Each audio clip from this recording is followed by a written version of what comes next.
အဲ့တော့ကျွန်တော်တို့ကပြည့်စုံနေပြီเนาะ store လည်းရပြီเนาะပြီးလို့ရှိရင်ကျွန်တော်က warehouse တွေပါလည်းရပြီဆိုရင်ကဲဈေးရောင်းတော့မယ်ပေါ့ရောင်းမယ်ဆိုတော့ကျွန်တော်ကဘယ်ဟာဘယ်လောက်နဲ့ရောင်းမှာလဲဆိုတော့ဈေးနှုန်းတွေတတ်မှတ်ကြမယ်ကျွန်တော်တို့ကတစ်ပေါက်ဆိုတေးကြတော့9သိန်းကြာပါပြီဗျာ9သိန်းကြာပါပြီဆိုရှင်တစ်ထုပ်ကိုတစ်ပေါက်မှာ50ပါဆိုတော့တစ်ထုပ်ကို1000ဖြစ်မှာပေါ့ဗျာနော်1000ဆိုတဲ့ငွေအမောင်းအဲ့ဒါကအရင်ပေါ့အဲ့မှာ landed cost တွေပါရှိရဆိုရှင်အဲ့ cost of goods ဆိုမှာထပ်ပို့ပါပါတယ်တချို့ဆိုရှင်ကားတွေပါနဲ့တော့ရောင်းနေဗျာနော်ဟုတ်လားကားတွေပါနဲ့တော့ရောင်းနေဆိုလို့ရှင်ဒါကားမှာရင်မောင်းတို့ပါတော့ဖယ်လိုက်ရင်တော့မှဒီကားရဲ့ကုန်ကျစရိတ်ရှိမယ်ပြီးလို့ရှင်ဒီကားမှာသုံးရတဲ့ဒီလောင်စာစီဘိုးပေါ့နော်ဒီ gasoline ဆိုလဲ gasoline ပေါ့နော်ဒါမှမဟုတ်ရှင် EV ဆိုလဲ battery အားသွင်းရတာကြာ charging သွင်းရတာဒါမျိုးရှိမှာပေါ့ဗျာနော်ဟုတ်တယ်မလားအဲ့ဒါအရာဒီ extra cost တွေနဲ့ထပ်ရှိနေမှာအဲ့ခုန1000ပြင်ကိုအဲ့ဒါတွေကထပ်ရှိနေမယ်အဲ့ဒါတွေအပေါ်မှာမူတည်ပြီးတော့ကျွန်တော်ကထပ်ကောက်ပေါ့ဗျာနော်ဟုတ်ပြီလား okay အဲ့ဒါကိုကျွန်တော် price သတ်မှတ်မယ်အဲ့ဒါကိုဘာလို့ခေါ်လဲဆိုတော့ item price လို့ခေါ်တယ်item price item price ကိုသွားမယ်ဗျာဟုတ်ပြီကျွန်တော်လောလောဆယ်တော့ကျွန်တော်မှာတစ်ခုပဲရှိတယ်ပေါ့ဗျာနော်ဘာလို့လဲဆိုတော့ဒီ item ကတကယ် rate တွေသတ်မှတ်ထားတဲ့ဥစ္စာပေါ့နော်ဒါ standard buy ရင်အဲ့မှာ standard selling ကျွန်တော်ရောင်းမယ်ဆိုရင်ငါတို့ကဘယ်လိုနှုံးနေလဲရောင်းမလဲပေါ့ကောင်းပြီအဲ့တော့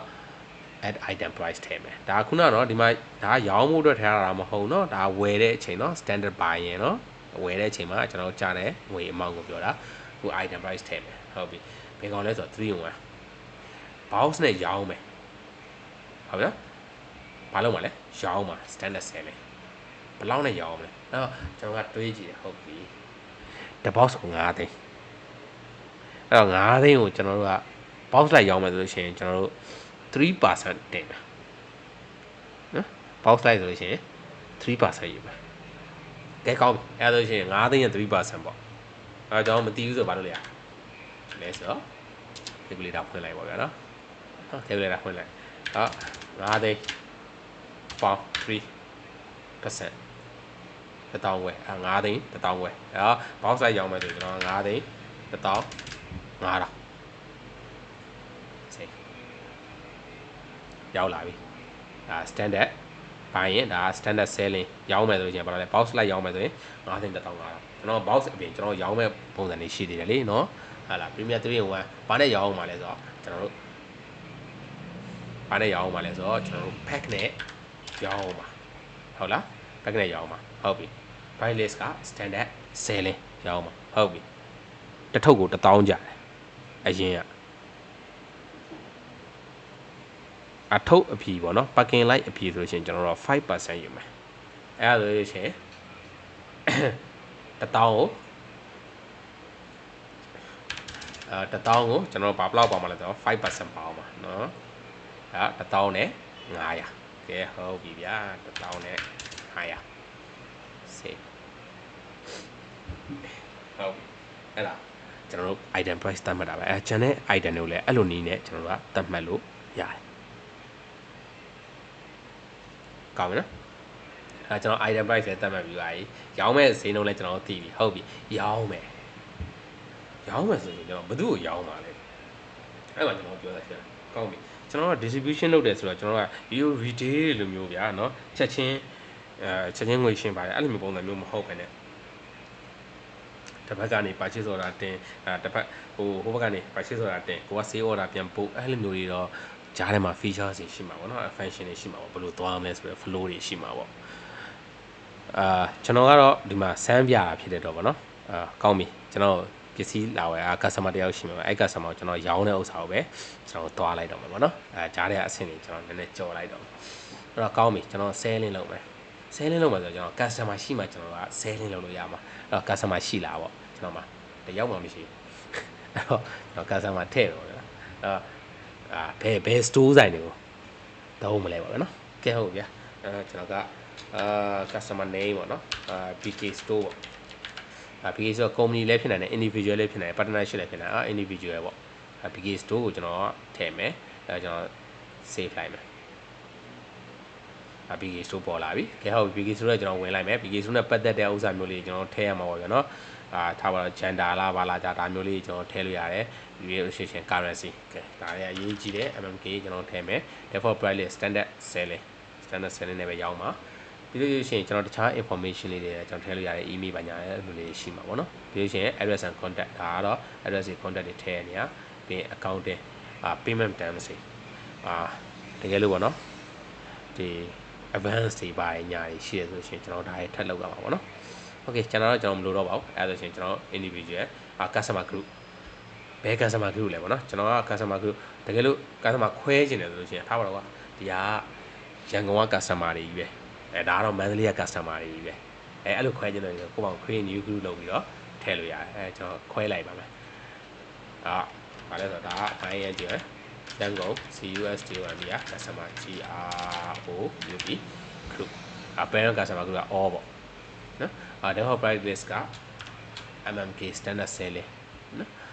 payment terms ရှိလို့ရှင် payment terms ထည့်မယ်နော်ငါတို့စီပစ္စည်းမှလို့ရှင်ဘယ်လောက်ရခိုင်တော့အရင်သွင်းရမယ်လို့ပေါ့ညာလို့ something ရှိမှာပေါ့နော် okay အဲ့လိုရှင်ရပြီကျွန်တော်ကရန်ကုန် customer group လို့ထည့်လိုက်ပြီ okay more information information ထည့်ခြင်း information ထည့်လို့ရပါသေးတယ်ရပြီအဲ့ဒါဆိုရင်ကျွန်တော် save လိုက်တော့မယ် PK store အဲ့ဒါဆိုရင်ကျွန်တော်ကဘာရပါလဲဆိုတော့ customer တယောက်ရပြီဒီ customer ကိုကျွန်တော်ရောင်းမယ်ပေါ့ရောင်းမယ်ကျွန်တော်ဘာရောင်းမယ်ဆိုတော့ဟုတ်ပြီနော်ကျွန်တော်ကဒီမှာ point of sale နဲ့တခါတည်းတန်းရောင်းလို့ရတယ်ဒါမှမဟုတ်လို့ရှိရင် sale order တွေ sale invoice တွေဖွင့်ပြီးတော့ပဲရောင်းလို့ရတယ်အဲ့တော့ကျွန်တော်ကအဲ့ဒါလေးကိုကျွန်တော်နည်းနည်းကြော်ခဲ့အောင်မယ် C ဘိုင်းကိုကျွန်တော်တက်သွားမယ်ကျွန်တော် point of sale လေးနဲ့အရင်ရောင်းပြမယ်point of sale နဲ့ရောင်းမယ်ဆိုတော့ကျွန်တော်မှာဘာမရှိဘူးလဲဆိုတော့ point of sale profile မရှိရင်ကျွန်တော်ရောင်းလို့မရဘူး point of sale profile လေးတစ်ခုစောက်အောင်point of sale profile တောင်းpoint of sale profile နာမည်လေးပေးပါမယ်နော်ဒါက JKR shop 1နော်JKR shop 1ကနေပြီးတော့ကျွန်တော်က point of sale profile ဆောက်တာ warehouse ကဘယ်ကကုန်ပစ္စည်းတွေထုတ်မှာကျွန်တော်က main မှာပဲဟိုဟာ stock ကရှိတာပေါ့နော် okay main house ကိုကျွန်တော်ထုတ်ရောင်းပါဘယ် customer ကိုရောင်းပါလဲပေါ့ကျွန်တော်ဘယ် customer အတိအကျလည်းမသိဘူးလေနော်အဲ့ဒါကိုကျွန်တော်ရွေးစရာမလိုဘူးနော်အဲ့ဒါ profile မှာကျွန်တော်ဘယ် customer ပဲရောင်းမယ်ဆိုတော့မျိုးကြိုက်တဲ့ customer ကျွန်တော်ရောင်းပါအောင်နော်အဲ့ဒါရောင်းရမယ်အဲ့ဒါဒါထည့်ကြမလို့ company address ပါညာအဲ့ဒါတွေလည်းကျွန်တော်ထည့်ကြမလို့ရပြီဒီ applicable user ဒါလေးလည်းကျွန်တော်ကြော်ထားမယ်ဘာလို့ရမလဲဆိုတော့ payment method ကျွန်တော်ဒါလေးအရေးကြီးတယ်ဆိုကျွန်တော်မဟုတ်ပါဘူးငါတို့ဘာနဲ့ရောင်းပါလဲ ban နဲ့လား cash နဲ့လားဟုတ်ပြီနော်ကျွန်တော် cash နဲ့ပဲရောင်းမယ်ဆိုပါတော့ဗျာ cash အဲ့ဒါဆိုရင်ကျွန်တော် default လို့ရှိရင်တကယ်လို့ return လုပ်လို့ရှိရင်လည်း cash နဲ့ပဲ return လုပ်မယ်ပေါ့နော်ဒါလေးကျွန်တော် default လေးထည့်ပြီနော်ဒါလေး on မေးရမယ်ပေါ့ပြီးလို့ရှိရင်ကျွန်တော်ကဘာလို့ရမလဲဆိုတော့ validate stock ဆိုကျွန်တော်က stock ကိုတစ်ချက်စစ်ဖို့ပေါ့နော်ဒီတိုင်းကျွန်တော်ထုတ်ရောင်းနေတာမျိုးမဟုတ်ပဲပေါ့နော် okay validate stock လုပ်ပေးမယ် channel ကတော့ကျွန်တော်တို့မလိုဘူးပေါ့နော်တကယ်လို့ printer နဲ့တခါတည်းတွဲချင်တယ်ဆိုရင် print receipt ဒီ order complete ဖြစ်သွားရင်ပတ်ခံဆိုတခါတည်း print ထုတ်ပေါ့နော်ဒါမျိုးလုပ်လို့ရတယ်allow user to edit rate edit discount ထားပါတော့ဒါကြီးကျွန်တော်မပေးသေးဘူးပေါ့နော်filter လောက်ထားတဲ့ဥစ္စာဘယ် item group ပေါ့နော်ဒီ profile ကဘယ်အောင်ပဲရောင်းမလဲပေါ့ဟုတ်ပြီအဲဒါဆိုရှင်ကျွန်တော်ဘယ် item group ပဲရောင်းမလဲဆိုတော့3ခုရောင်းမယ်ပေါ့နော်add premier product ရောင်းမယ်ပေါ့နော် channel product ကျွန်တော်မှမရှိသေးဘူး channel group တွေကနော်ဆို Sunday တို့နော် super တို့အဲ့လိုမျိုး group လေးထည့်ပြီးတော့ customer group ကဘယ်ကောင်ရောင်းမလဲပေါ့ကျွန်တော်အဲ့ဒါတော့ထည့်ကြမလို့ပေါ့နော်ဆိုရင်ထည့်မယ်ဆိုရင် customer group ကခုနall customer group ဆိုရင် customer တွေ့ကြ customer အကုန်သုံးလို့ရခဲ့ဟုတ် customer group ပေါ့နော်ကျွန်တော်အဲ့ဒါလေးထည့်လိုက်မယ်ကောင်းပြီ standard selling ရောက်ပြီဒီမှာ account လေးကျွန်တော်ချိန်ပြရမယ်ဒီမှာအနီလေးတွေက write off တို့ cost center တို့ဒါလေးချိန်ပြ income account တို့ပါတော့နော်ဒါလေးချိန်လေချိန်ပေါ့နော် expense ဆိုတာ cost of goods sold တို့ပါဖြစ်မှာပေါ့နော် cost of goods sold တို့ဒါလိုမျိုးတွေ income account ဆိုရင် cash item တို့ပါတော့မရှိတာ okay write off account ပေါ့ write off account ကဘယ်လိုဖြစ်မလဲ expense ကဘယ်လိုဖြစ်မလဲ cost of goods sold မှာပဲတွားလိုက်တော့မယ်ဗျာနော် main ခြေတီwrite off က limit က1ပေါ့ဗျာနော်ဟုတ်ပြီ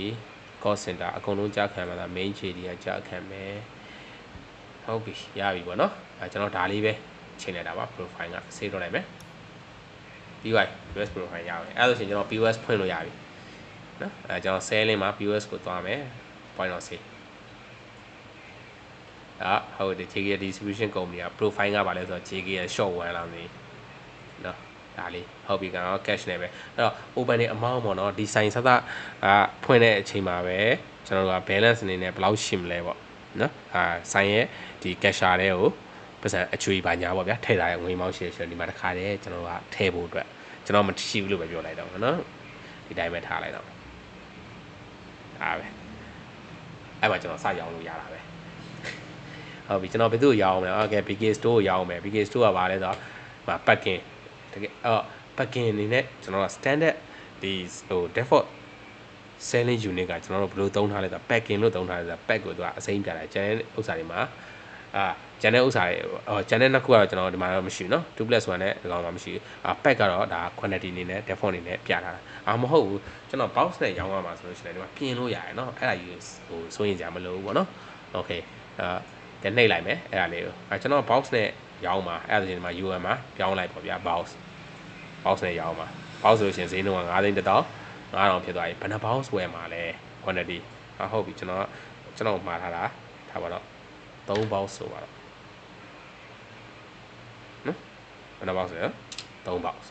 အဲ့ဒါဆိုရင်ကျွန်တော်ကငွေမောင်းက15သိန်း4500ပေါ့ဒါမှန်လားပေါ့အားလုံးမှန်တယ် warehouse ကမှန်တယ်ဒီ batch number ရထုတ်မှာတခါလေးမှာ batch number ဒီ batch number ဟိုတခြား batch number ထုတ်ပြရမျိုးလည်းဖြစ်နေဥပမာဗျာ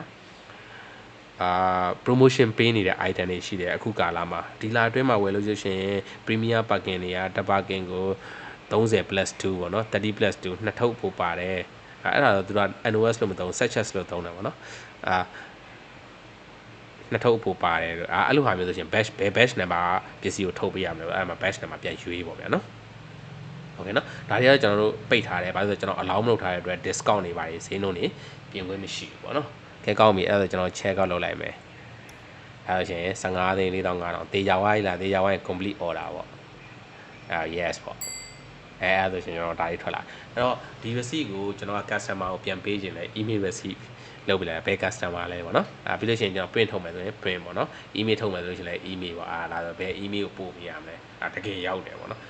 ဘယ်လိုတကယ်ရောက်လဲဆိုတော့ကိုက email account ရှိတာမှတကယ်ရောက်မှာပေါ့နော် email account ကျွန်တော်က email account မရှိဘူးကြာနော်မလုပ်ရသေးဘူး email account မရှိတော့အဲ့ email ကထွက်မှာမဟုတ်ဘူးပေါ့နော်အဲ့ဒါလေးတော့တစ်ခုရှိမယ်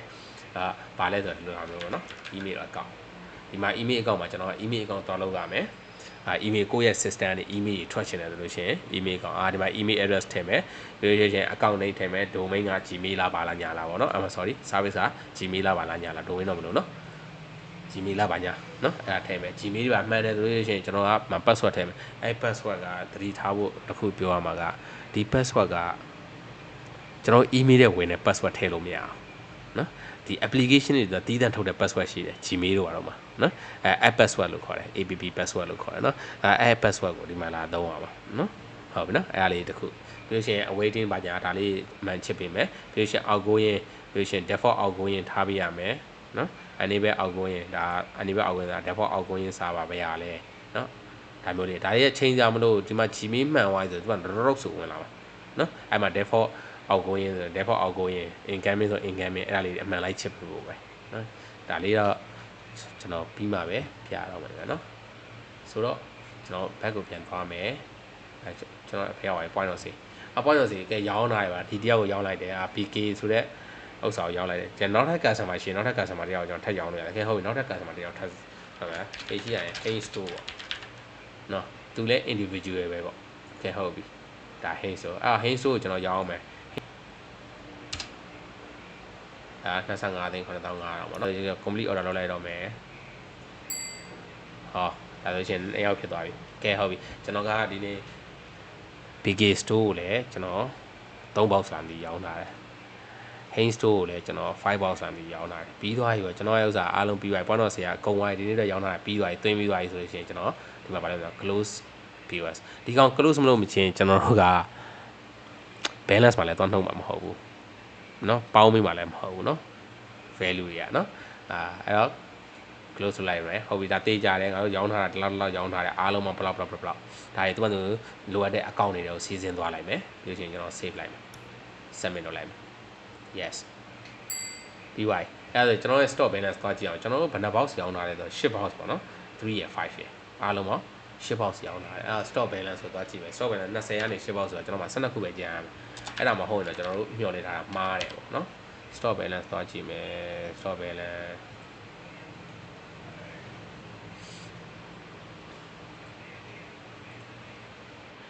quantity ကတော့အားလုံးပေါင်း20ရှိတယ်ဒါပေမဲ့10ခုရောင်းထုတ်လိုက်ပြီးပါပြီ